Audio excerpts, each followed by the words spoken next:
These headlights have deep scratches all over the lens. It's not yellow or oxidized like most headlights are.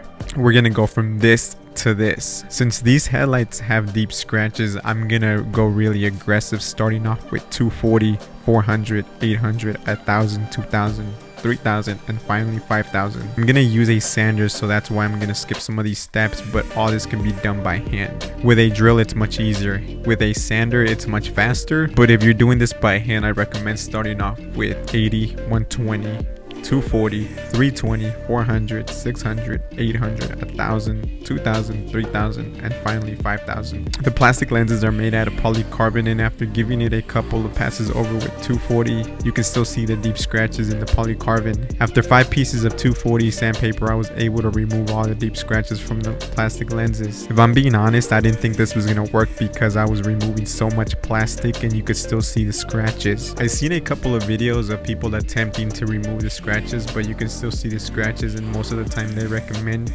getting new lenses or just replacing the headlights. I have not seen a video where they completely remove the scratches. That's why I wanted to try this out. Most of the sanding I did was done dry because I had a vacuum hooked up to the sander that was collecting all the dust. I only did wet sanding when it came to 1000 grit and higher because it clogs up your paper, and with the water your paper doesn't get clogged up. After I removed all the deep scratches from the polycarbonate, I just started working my way up to 5000 grit. When you're removing all this plastic, just be patient with it because it does take a while. It took a lot of sandpaper to get them really smooth because it had so many deep scratches. Now the reason we're doing this is because it's not yellow or oxidized. It's because it has deep scratches in the polycarbonate that are hard to get to, and you want to level the surface out. Most people that do this stop at 3000, but if you go to 5000, that just cuts your polishing time in half. It's just going to be way simpler to go to 5000. All the scratches just disappear.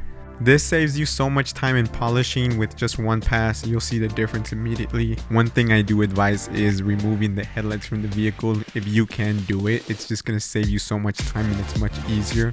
I know a lot of people use the tape, but still accidents happen and you can chip off your paint with these tools or even by hand.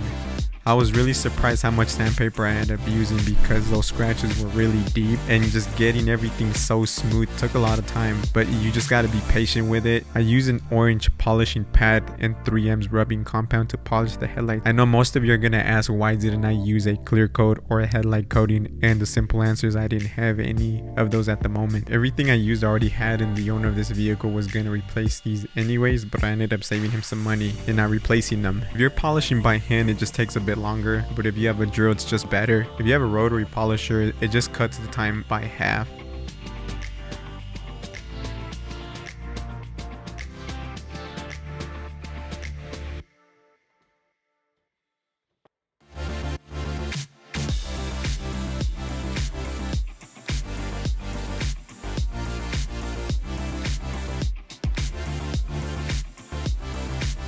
And here you can just see the before and after.